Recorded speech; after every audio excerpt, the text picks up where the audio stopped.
చాలా బాగా మాట్లాడాడు. మామూలు జోక్ ఆ సార్లేవో ఇవన్నీ ఉంటాయి కదా మావి. ఆ సెటైర్లతోనే మాట్లాడుకున్నాము ఒక 2 నిమిషాలు. నాకు షార్ట్ రెడీ అన్నా, నేను సాయంత్రం మాట్లాడతా మళ్ళీ అని సాయంత్రం చేస్తే పడుకున్నారు.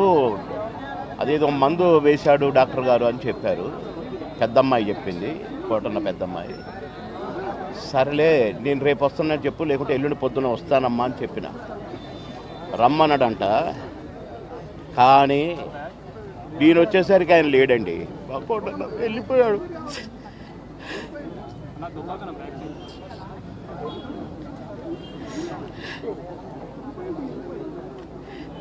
ఇంటికి వస్తే ఎంతో సంతోషంగా రారా బోరు కొడుతుందిరా అనేవాడు. ఇప్పుడేమో హాయిగా పడుకున్నాడు.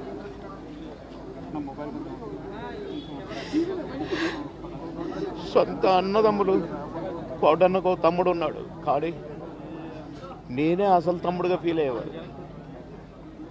ఎన్నోసార్లు ఒకే ప్లేట్లో భోజనం చేశాం.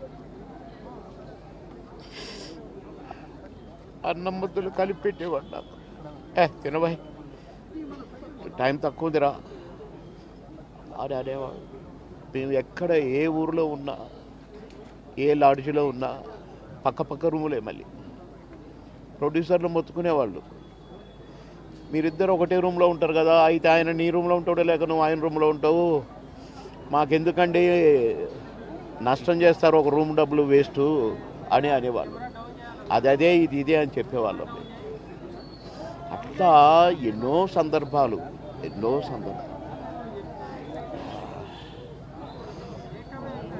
మాటలకు అందని సందర్భం ఆ ఇద్దరి మధ్య.